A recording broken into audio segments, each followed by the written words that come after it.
Election commission ने हुकूमती साजिशें और धमकियां मुस्तरद कर दी। पंजाब असम्बली के लिए इंतखाबात का शेड्यूल जारी कर दिया। पंजाब में किसकी हुकूमत होगी, अवाम 14 मई को अपना फैसला सुनाएंगे। 18 अप्रैल को उम्मीदवारों की फहरिस्त जारी कर दी जाएगी। तो नजर आ रहा है सामने लिखा हुआ है जुल्म मिटने के लिए दो चीजों से मिटेगा भाई।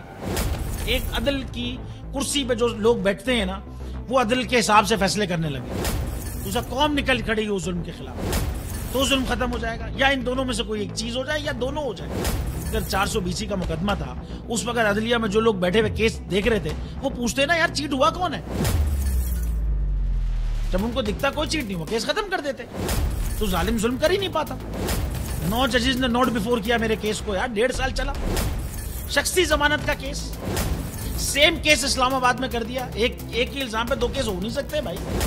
मतलब 60 दिन का वक्त होता है। 102 दिन के बाद मैं जीत गया, केस बरी हो गया। 102 दिन के बाद अपील फाइल की, एक्सेप्ट कर ली। नहीं करते ना एक्सेप्ट, खत्म हो जाता ना जुल्म यार।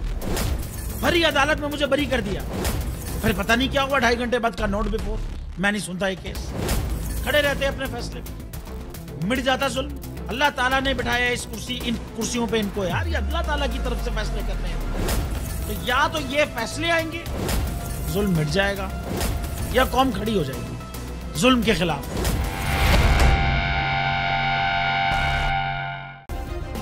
सब्सक्राइब करें और बेल दबाएं ताकि कोई खबर रह न जाए।